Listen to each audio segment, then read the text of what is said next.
시청자 여러분 안녕하십니까?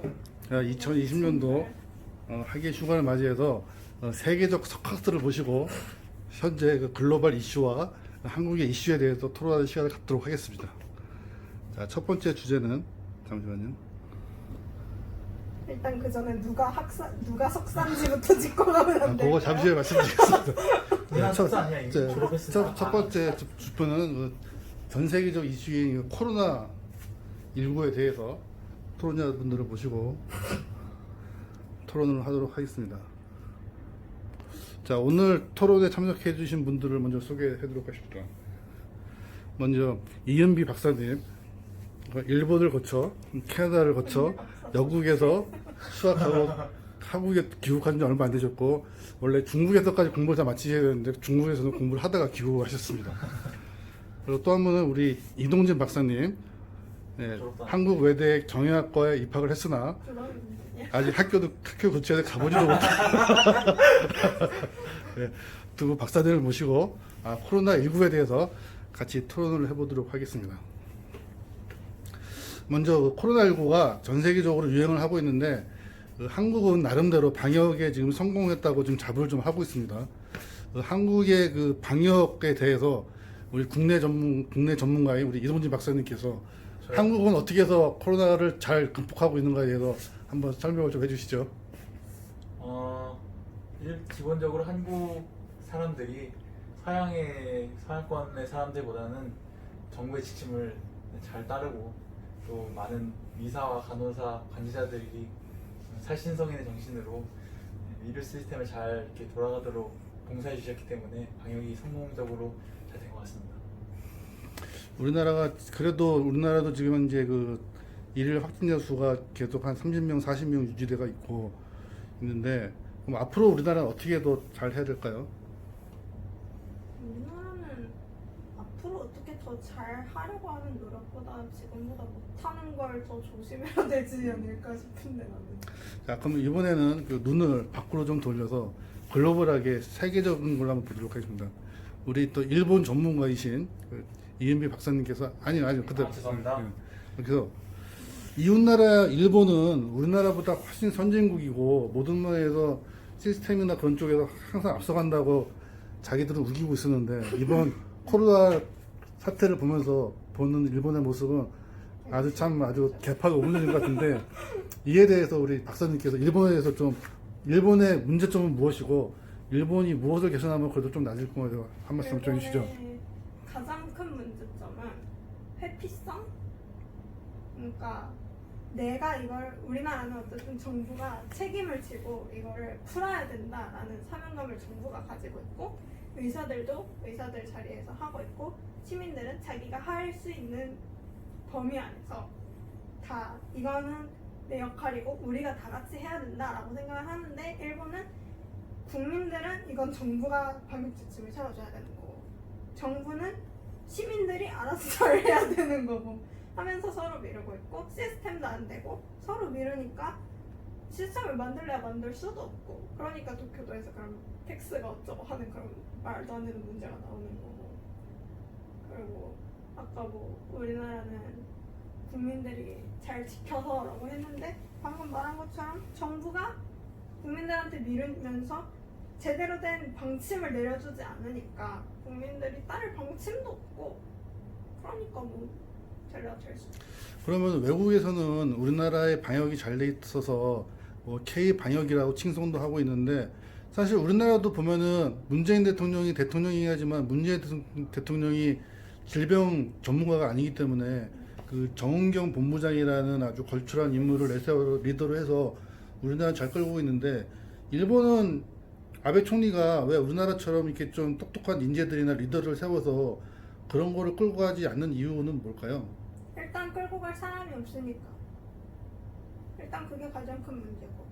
왜냐면 나도 최근에 이거 터지고 봤는데 근 몇 년간 일본은 그 전염병, 바이러스 그런 쪽으로 예산을 계속 삭감을 해왔어. 우리나라는 그에 반해서 사스 터지고 메르스 터지고 하면서 어쨌든 메르스 때 잘 못하긴 했지만 정권이 바뀌고 나서 정은경 본부장이 바뀔 때 처벌을 받았지만 다시 그 사람을 끌어와서 쓰기도 했고 어쨌든 그 과거를 그 교훈 삼아서 어쨌든 그걸 줄이진 않았잖아. 어쨌든 항상 계속 그 전염병이라는 게 있을 수 있다라는 전제하에 이렇게 오면 어떻게 할 건지 중국에서 그게 처음 터졌다는 얘기를 들었을 때도 아 그럼 이거에 대해서 빨리 대처를 해야겠다라는 그 생각을 했는데 일본은 뭐 맨날 뭐 그 아직 우리나라에서 한참 터지고 있고 일본은 아직 적었을 때 그러니까 우리나라랑 중국만 크고 막 유럽이나 일본이나 이런 데는 적었을 때 우리나라는 역시 아시아권이 아닌 유럽 국가다. 우리나라는 어메이징 재패니즈 뭐 이러면서 지네 나라는 그 유전자가 뛰어나서 코로나에 걸리지 않는다. 일단 개소리만 하고 있었으니 아 박사님 여기 인터뷰니까 그런 상스러운 말을 좀 해주시죠. 헛소리나 하고 있었으니 될 리가 없지 않나? 그리고 국가에서 바이러스 쪽에 뭐 딱히 지원을 안 해주고 그렇게 예산을 삭감을 하는데 뭐 그쪽에서 뛰어난 리더가 나올 수 있을 만한 환경도 아니고. 자 그럼 이번에는 조금 멀리 시선을 돌려서 그 미국과 캐나다 우리 박사님은 원래 뭐 캐나다 전문가이긴 하지만 뭐 미국이나 캐나다나 뭐 거기가 거기라서 미국의 방역에 대해서는 한번 논평을 좀 해주시죠. 미국에 방역이랄 게 있나? 아니 그렇게 심한 말을 방역이 있어야 논평을 하지.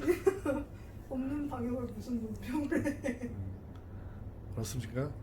그러면 조금 더 멀리 그 유럽의 중심 국가 중에 하나죠. 영국도 사실 지금은 조금 잠잠해졌지만 영국도 초기에 실패해서 상당히 곤욕을 많이 치렀는데 영국에 대해서는 어떻게 논평을 좀 하실까요?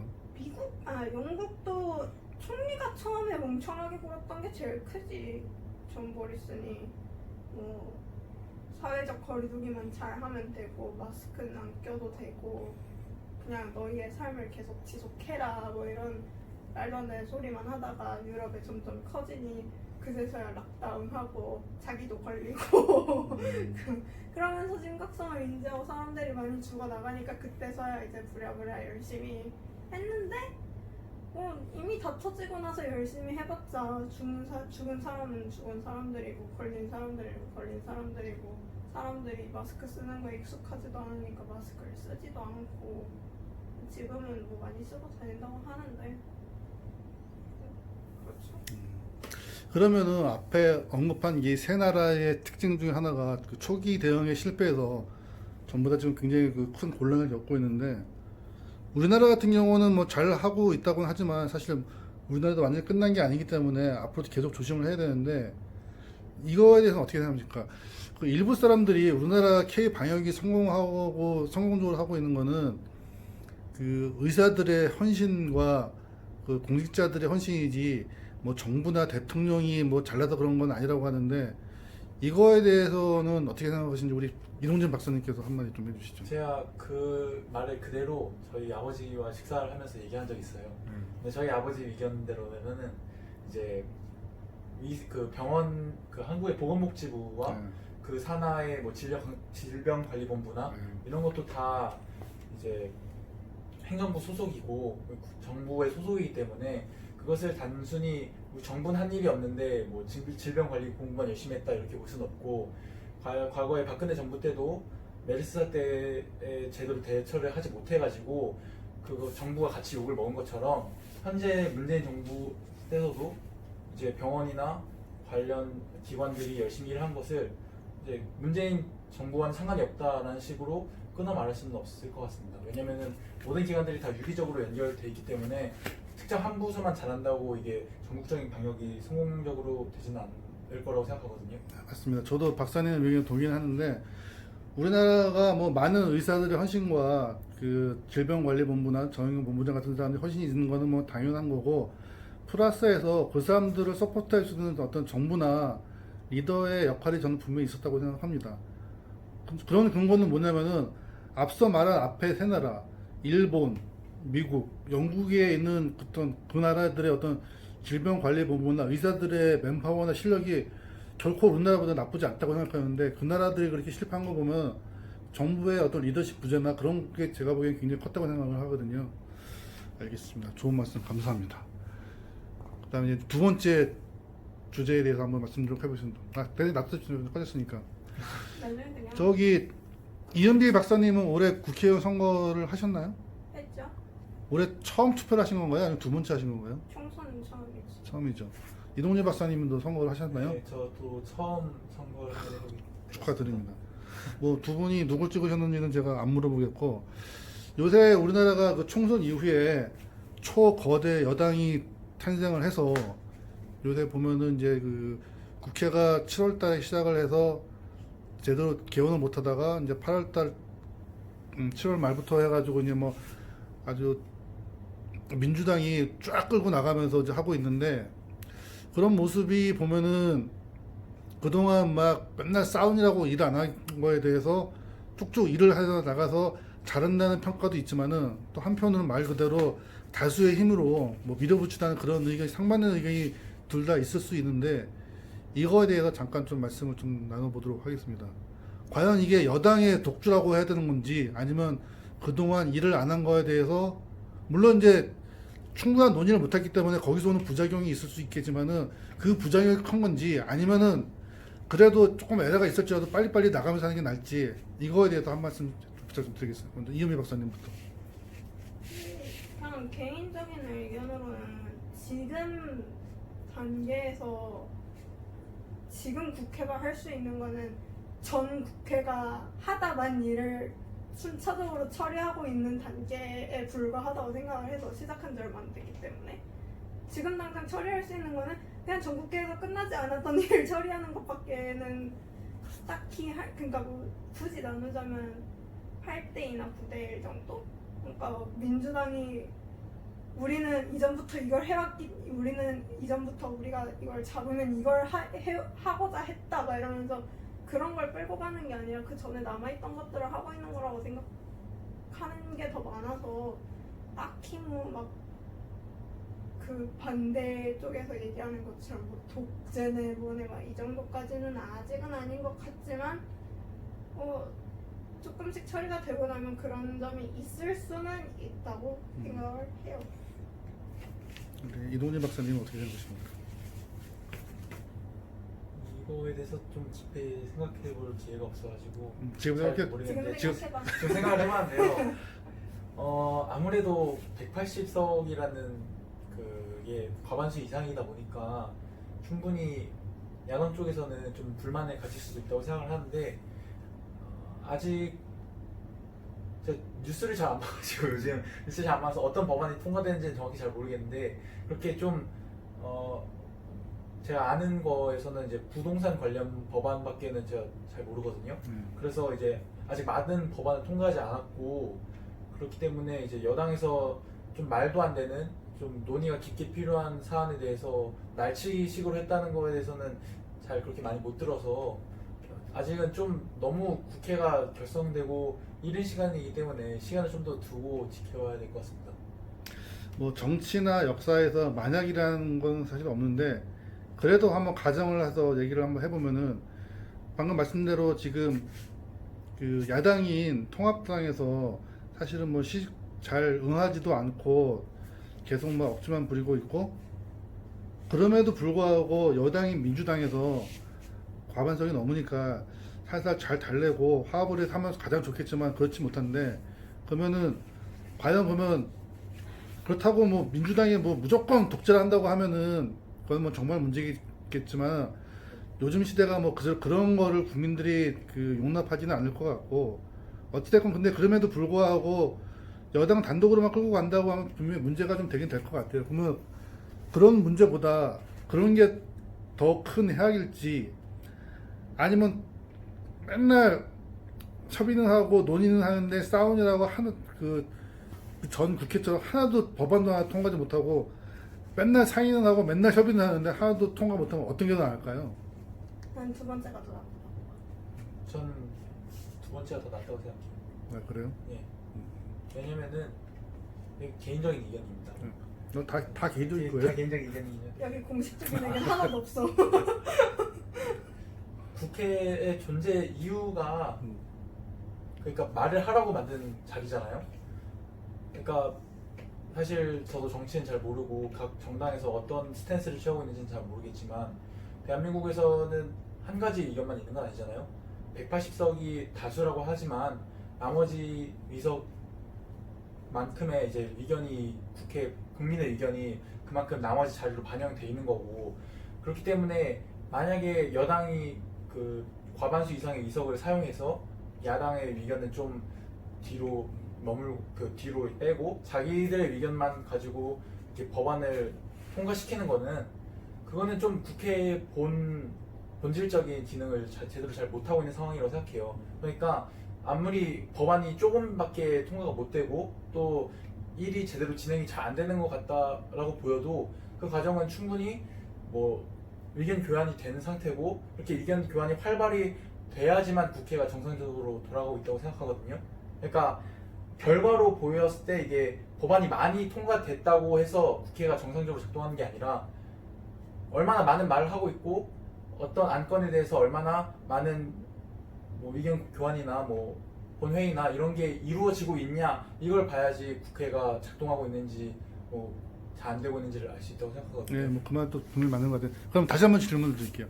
근데 이제 그 요점은 분명히 맞는데 지금의 문제는 여당하고 야당이 치열하게 논쟁을 해서 법안을 통과시키거나 통과시키지 않고 해서 논쟁을 하면 좋은데, 그게 아니라 야당이 등원을 안 해서 아예 투표를 참여를 안 해. 그러니까 투표를 참여해서 다수든 소수든 그걸로 해서 논쟁을 벌이면 상관이 없는데 야당이 반대해서 논의에 지금 참여를 안 하잖아요. 그렇게 된다면 그거는 얘기가 좀 그러니까 다르지 이 않을까요? 의견이 맞아. 완전히 그냥 딱 얘기를 하자면 진짜 정론이지. 네. 지금 말한 게. 그런데 방금 말한 것처럼 그냥 쉽게 얘기를 하자면 그냥 그거야. 성적이 나오지 않아도 노력을 한 게 중요한 거라는 뜻인데, 노력 자체가 보여야 되잖아. 어쨌든 국회의원들은 우리 말을 전달을 해서 거기서 법안을 만들려고 사람들이 뽑아놓은 건데, 야당이 그러니까 여태까지 한 행동은 우리가 딱히 말할 건 없는데 니네가 말하는 건 그냥 싫은 것 같아. 그래서 나는 그냥 너네랑 싸우고 싶고 너네랑 얘기를 안 하고 싶으니까 안 갈래. 약간 그런 식으로 너무 보이는 게 많으니까, 그래서 그거에 국민들이 화가 나 있는 거지. 법엔 발의수가 작아서 화가 나는 게 아니라 애초에 가가지고 국회 가가지고 일하라고 뽑아놨더니 국회 출석도 안 해. 가가지고 하는 거라고는 근거 없이 싸움질이 그렇죠. 하고. 학생이 학교에 가서 잠을 자든 공부를 하든 해야 되는데 아예 학교를 안 가고 거기서 학교에 몰아 가는 거는 참 논의가 잘못된 것 같고, 뭐 꼭 그 비유가 같지는 않은데. 저 질문을 잘못 이해해가지고요. 네. 저 지금 상황에 오늘 아침에 뉴스에서 봤는데 그렇게 출석 안 하고 그거에 대해서 얘기하는지 몰랐어요. 저는 아니 그거 뭐 다 포함해서요. 포함해서 전반적으로 다. 그것만 얘기하는 건 아니고. 물론 이제 야당 입장에서는 야당도 분명히 뭐 이유가 있겠죠. 걔들이 뭐 국회에 출석하기 위해서 뭐 놀고 농땡이 치려고 하는 건 아니겠지만은 방법상에서 그거는 좀 문제가 있지 않나, 뭐 그런 생각이 들고, 어쨌든 뭐 전 세계 어느 나라든 야당이 있고 여당이 있고 해서 정치가 있겠지만은 특히나 우리나라는 땅도 좁은데 항상 보면 그 여당과 야당 나눠져서 이 정치적 그 대립이나 그게 어떤 국민들을 위해서 생산적인 토론을 하는 게 아니고 정책 대결을 하는 게 아니라 그야말로 자기들의 그걸 위해서만 갔기 때문에, 아시는지 모르겠지만 우리나라 사람들이 투표를 해보면은 전체 그 정부 기관에 대한 신뢰도 조사를 해보면은 전체에서 제일 꼴등 1위가 국회, 꼴등에서 두 번째 검찰.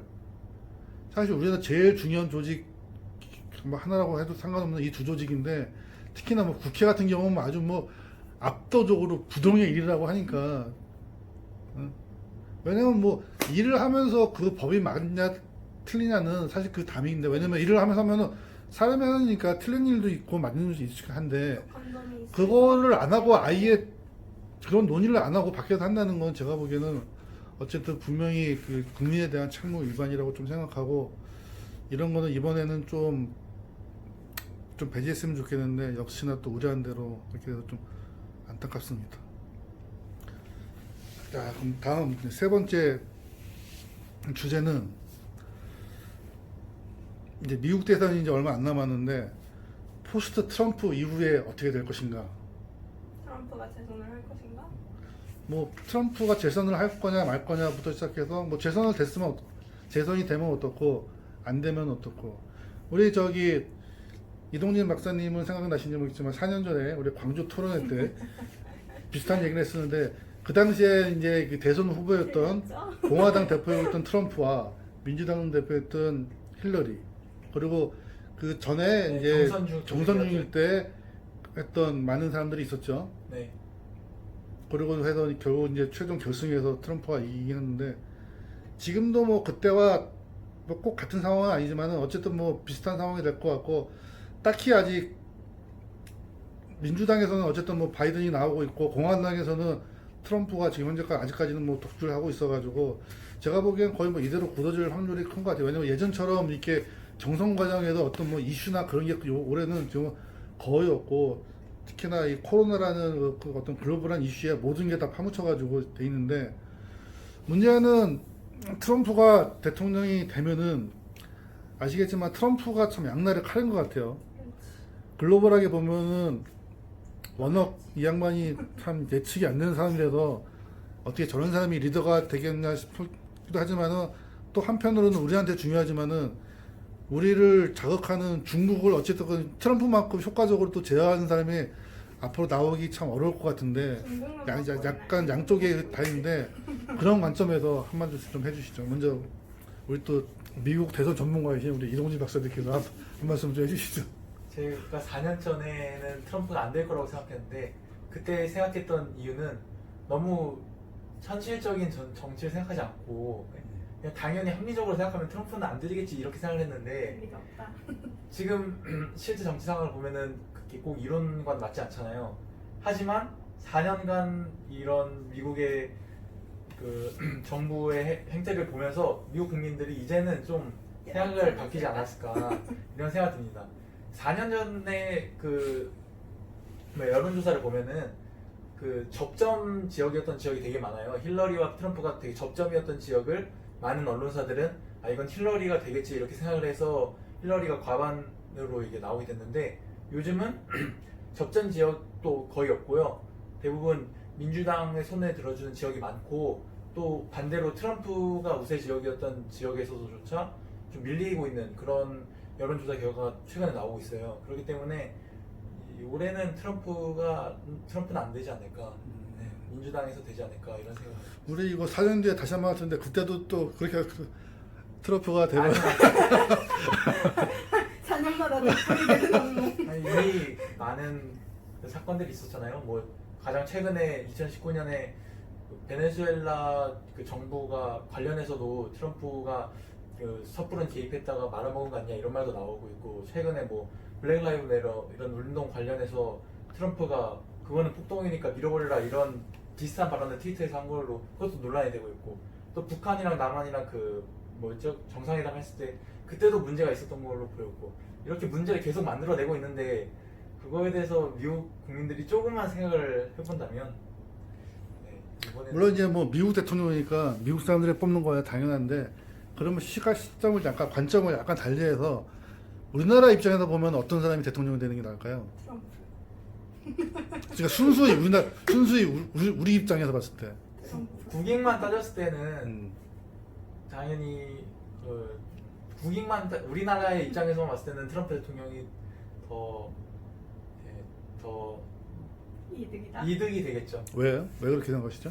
왜냐면은 항상 트럼프 대통령의 정책이 중국에 대항해서 좀 경제적인 측면이라든가 이런 데 대립각을 좀 많이 세우고 있잖아요. 네. 그렇게 대립각을 세우고 있기 때문에 대한민국이 뭐라고 말을 해야 될지 모르겠네요. 편하게 얘기해주세요. 그렇게 대립각을 세우고 있기 때문에 대한민국이 중간에서 이렇게 편해졌어. 좀 뭐라고 해야 되지?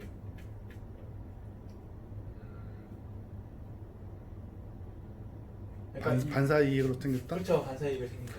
근데 뭐 그 말이 틀린 말은 아니지만 근데 그거는 약간 좀 한 면만 보고 말씀하신 게 아닌가 싶은데 무슨 말이냐면은 한국의 문제가 꼭 중국만 있는 게 아니고, 물론 이제 중국 관련돼서는 트럼프가 어떤 제재를 해주니까 그런 면 분명히 있지만은, 또 그거 말고도 뭐 예를 들어서 요번에 보면은 그 한국 유엔 그 주한미군 유지비용 같은 거 계속 올려달라고 하는데, 그건 뭐 중국 관계없이 우리나라에 계속 압박이 되는 거고. 그런데 그렇게 따지면 꼭 할 수 있는 것도 아니고, 또 한 가지는 지금 외국에서 그 예상하는 건데, 바이든이 대통령이 된다 하더라도 지금 트럼프 같은 경우는 그야말로 무대뽀로 그냥 거칠게 중국을 다루고 있지만은, 바이든은 상당히 좀 더 똑똑하고 치밀한 사람이기 때문에 이 기조를 유지하고 훨씬 더 치밀하고 똑똑하게 중국을 더 몰아붙일 수 있다고 예상하는 사람도 많이 있는데, 그렇다고 치면은 바이든이 돼도 중국 관련된 것들은 오히려 뭐 지금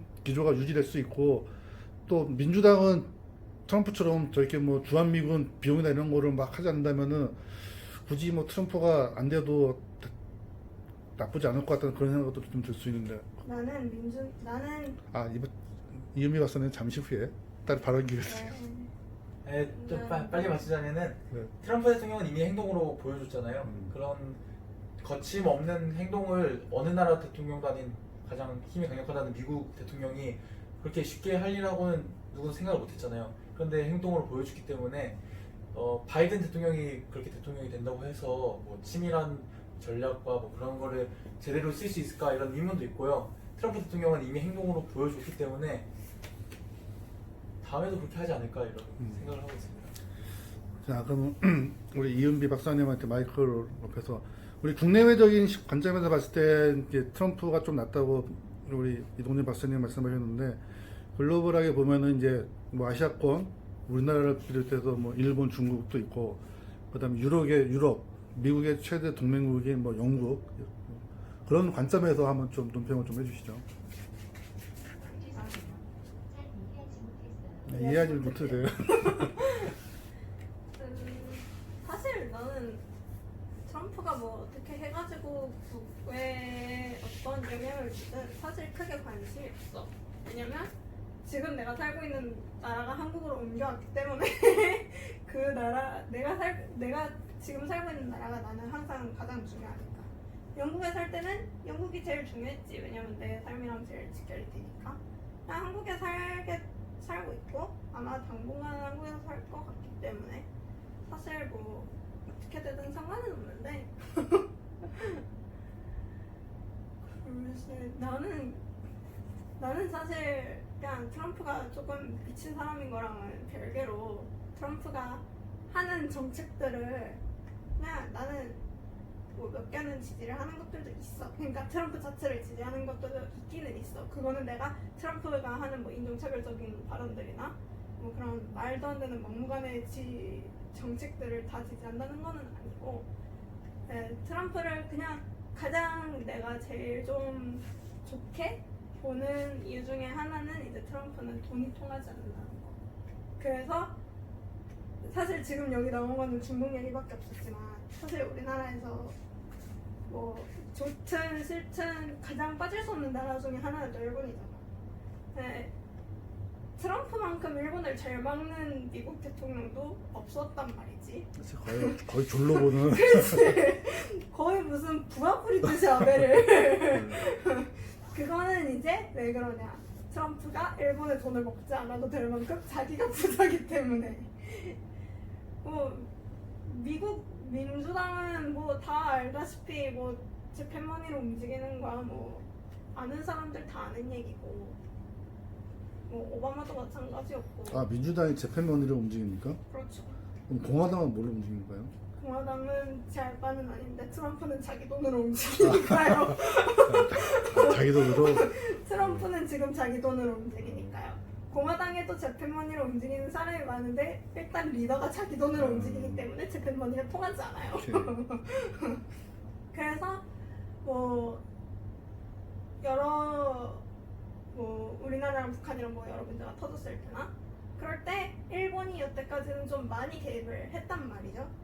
일본이 미국에다가 돈을 줘가지고 이런 미국을 통해서 우리한테 압박을 준다던가 그런 게 알게 모르게 꽤 많았는데, 지금 트럼프는 일본 돈이 통하지 않기 때문에 자기가 하고 싶은 대로 다 하고, 그런 거에 있어서는 우리나라가 조금 더 일본이랑 풀어지지 않았나 그런 점에서 나는 그 일본과의 관계 때문에 사실 트럼프를 조금 속 시원하게 보는 점이 있어서 뭐 국내 정치도 그렇고 사실 지금 뭐지 처음에 뭐 북미 정상회담도 그렇고 그 우리나라랑 북한이랑 정상회담 했을 때도 그렇고 야 정말 좀 있으면 종전되는 거 아니야? 우리나라 좀 있으면 통일되는 거 아니야? 그런 정말 그냥 잠깐이지만 희망적인 말들이 막 나오고 그러면서 트럼프가 자기가 노벨 평화상을 노리고 있다 이런 얘기를 할 만큼 그러니까 사실 트럼프 입장에서는 그걸 받으면 재선을 할 수 있다 할 수 있겠다 싶어서 그거에 대해서 조금 더 총력을 기울이지 않았나 싶은데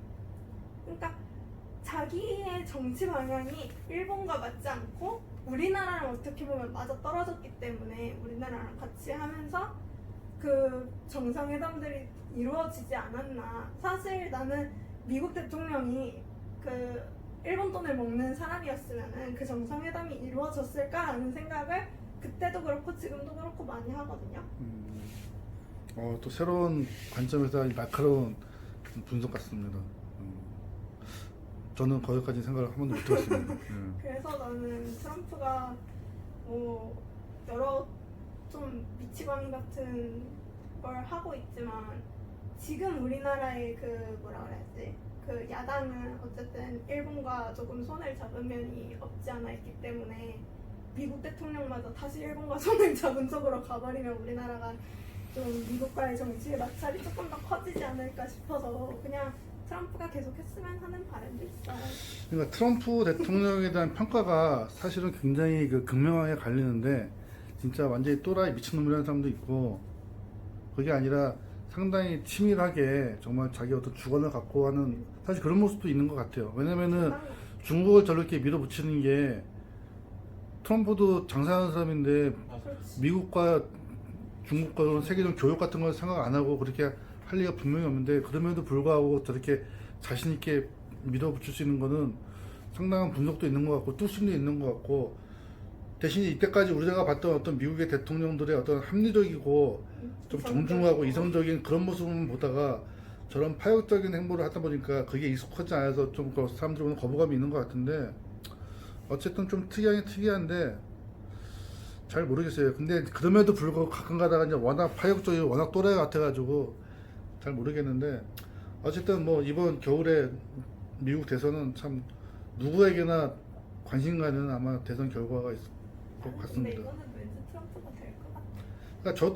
그러니까 모든 사람들이 안 될 것 같다고 하는데 저도 트럼프가 될 것 같기도 하기도 사실 잘 모르겠어요. 진짜. 나는 이번에도 트럼프가 안 될 거다라는 단언을 사실 할 수 없어.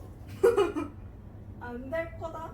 글쎄, 안 될까? 라는 생각은 들어. 될 것 같아. 왜냐면 그때 전문 대선에서도 누구든지 대부분 다 보통 사람들은 힐러리가 될 거라고 생각했지 트럼프가 될 거라고 생각한 사람은 별로 없고 뭐 일부에서 어떤 그 프로그램을 돌려서 시뮬레이션 상으로 일부 트럼프가 이긴다고 했던 사람들이 있지만은 대부분의 어떤 뭐 정치 분석가 전문가들 뭐 박사들 다 대부분 다 힐러리가 된다고 했지. 어쨌든 이번 또 한번 지켜보도록 하겠습니다. 자, 마지막 주제로 지금 2020년은 제4차 산업혁명이 진행되고 있다고 다들 그러는데 우리 주위에 와 있는 4차 산업과 앞으로의 전망에 대해서 잠깐 좀 얘기해 보도록 하겠습니다. 이동진 박사님, 네. 그 경영학 전문가의 입장에서 봤을 때 4차 산업이란 뭔가요? 자, 간단하게 설명 좀 해주시죠. 어떤 단어를 설명해 주시죠. 저 경영학 아직 수업 듣지도 못했는데 이게 회계 하나 들었는데 아, 이거 박사들이 그렇게 말씀하지 마세요. 그러니까 더 이상 네. 저 간략하게 제가 아는 선에서 말을 하자면 아니, 간략하게 말고 자세하게 얘기해 주세요. 그냥 개인적인 자체 산업에 대해서 설명해 개인적으로 봐. 생각하자면 이제 더 이상 인간 손으로 제조업을 하거나 아니면 서비스업을 하는 시대는 이제 과거의 시대로 접을 것이고 앞으로는 인공지능이 더더욱 발달하면서 모든 산업 분야에서 이제 인간을 대체하게 되고 또 제조업도 많은 지금까지는 사실 아무리 기계가 투입된다고 하더라도 사람이 이제 직접 자동차를 만들 때나 뭘 만들 때나 다 했는데 이제는 그런 거 필요 없이 순수하게 기계로 다 대체하고 뭐 호텔이나 아니면은 뭐 놀이동산이나 이런 데서도 다 사람이 일을 하지만 미래에는 뭐 그런 거 없이 기계가 다 대체할 수 있을 거다. 그런 것이 이제 그런 뭐라고 하죠? 그런 풍조? 그런 시대가 올 거라는 게 바로 이제 4차 산업혁명의 시대가 올 것이다 이렇게 말하고 있습니다. 그러면 이은미 박사님, 4차 산업은 말 그대로 어떤 기계와 소프트웨어가 조합이 돼서 인간을 대체하는 어떤 그런 의미의 혁명적인 건데, 그럼 그런 단계에서 우리 그 시스템과 인간과의 관계가 어떻게 매칭이 돼야 될 거라고 예상을 하십니까? 기계가 사람을 뭐 기계가 아니라 사실 어떤 뭐 시스템이나 소프트웨어 이런 것들이 사람을 대체하는 건데, 그러면 사람들은 자기의 많은 역할을 시스템이나 기계에게 이제 물려주거나 뺏기고 나머지 것들을 하게 되는데, 그런 경우에 그럼 인간들이 앞으로 해야 될 방향은 어떻게 해야 될까요? 왜냐면 그 방향이 결국 두 분이 나중에 이제 저는 이제 뭐 한물간세되지만 앞으로 이제 살아가야 될 시대에서 어떤 뭐 직업이나 직장 그런 거하고도 관계 연관이 있을 텐데 어떤 식으로 이걸 나가야 될까요? 사람은. 그러게요. 그걸 몰라서 아직 취재를 못했나? 그걸 몰라서 아직 취재를 못했나? 어떻게 해야 될까? 나는 아직까지 모든 게 다 기계화가 되기에는 사람이 아직은 필요한 시대이기 때문에 그 사람이 어떤 분야에서 어떤 사람을 필요로 하는지를 빨리 파악하고 그쪽에 맞춰서 사람들이 나아가야 되지 않을까 싶은데 내가 이상한 공부를 한 것 같았어. 자, 그러면은 잠깐 옛날 얘기를 한번 더 해보겠습니다. 지금 이제 4차 산업혁명이라고 하는데 4차 산업 내지는 뭐 4차 혁명이라고 하는데 1차 산업혁명이 언제죠? 모르십니까? 영국의 그렇죠. 1차 산업은 산업혁명 아닙니까? 그 영국에서 그 제임스 와트의 증기기관으로 시작해서 했던 그 우리가 흔히 말하는 이제 공업의 폭발적인 발전, 그걸 얘기를 하죠. 그래서 사람이 하던 일을 증기기관이 대신하면서 기차 또는 제조업 공장이 대량 생산, 대량 수송이 가능하고, 근데 그 1차 산업혁명이 혹시 얼마 정도 진행된지를 아시나요? 기간이? 기간이요? 예. 시대. 예. 아직 200년이 안 돼. 그렇죠. 1차 산업혁명 기간은 제임스 와트가 그 증기기관을 발명한 걸 보통 그렇게 얘기하는데 그 기간이 거의 100년 가까이 됩니다. 그리고 이제 2차 산업은 흔히 말하는 이제 대량 생산의 시대를 얘기해요. 대량 생산의 시대. 그리고 3차 산업혁명이 우리가 흔히 말하는 정보산업혁명. 그럼 가장 최근에 있었던 정보혁명, 정보산업, 뭐 흔히 뭐 제3의 물결이라고도 하죠. 그 제3차 산업이 언제 시작되는지 아시나요? 모르겠는데요. 3차 산업이 대략 아, 1970년대 정도부터라고 예상을 합니다. 그 1970년대 기준은 뭐냐면은 1970년대 기준은 뭐냐면은 컴퓨터가 실질적으로 쓰이기 시작한 거, IBM에서 그래서 애니악부터 시작해서 그때부터 이제 시작하는데, 그러면은 1970년도부터 시작을 하면은 지금 2020년이니까 3차 산업이 시작한 지가 한 50년 정도 됐죠. 한 50년 정도 되는 시점에서 이제 4차 산업이 시작한 겁니다. 그래서 근데 지금 2020년은 뭐 작년부터 했다 치더라도 2019년부터 했다 치더라도 4차 산업혁명이 지금 완료되는 게 아니고 지금 이제 시작되는 거기 때문에 뭐 길게 가면은 1차 산업혁명처럼 200년 그렇게 갈 수 있지만 아마 그렇게까지는 안 갈 거고 점점 사이클이 짧아지기 때문에 가장 근래에 있었던 3차 산업혁명하고 비교하더라도 짧게 간다고 치면은 그래도 아무리 안 가도 아마 20-30년은 가겠죠. 3차 산업이 한 50년 정도 됐으니까 그렇게 치면은 뭐 두 분 박사님이 아직 4차 혁명에 대해서 자세하게 모르시다 하더라도 너무 뭐 걱정하거나 긴장하실 필요 없고 이제 시작하는 거니까 지금부터 개념 정립 잘 하시고 준비 잘 해가시면은 뭐 뒤처질 일도 없고 나중에 직장을 구하거나 일을 하거나 뭐 살아가는데 전혀 지장이 없을 테니까 대신 그쪽에 이제 관심을 좀 가지고 적극적으로 특히나 우리 이은배 박사님은 요번에 싱글로 관련돼서 하면서 새로운 거 많이 뭐 느끼고 배웠을 테니까. 그리고 더군다나 우리 이동진 박사님은 뭐 경영학 전문이시니까 뭐 더 말할 필요가 없겠죠. 4차 산업을 모르고 경영한다는 거는 뭐 한문을 모르고 천자문 배운다는 거는 뭐 똑같은 얘기일 것 같긴 하니까 그런 관점에서 예, 잘 해주시라 믿겠습니다. 2020년 8월 오늘이 며칠이죠? 8월 7일 6일인가요? 7일인가요? 8월 7일 늦은 밤 부산 해운대 호텔에서 부산 호우 경보 속에서 이렇게 토론대를 마련해 주신 우리 이은미 박사님과 이동진 박사님께 감사드리고 다음 토론은 4년 후 2024년에 다시 한번 하도록 하겠습니다. 그때는 국내에서 안 하고 뭐 해외에서 토론을 진행하도록 하겠습니다. 늦은 시간까지 참석해 주신 두 분께 감사드리며 박수 마치겠습니다. 박수! 재밌을 게 뭐 있어. 오늘 아빠 차밖에 안 탔어. 엄마. 아빠 차 타가지고 돈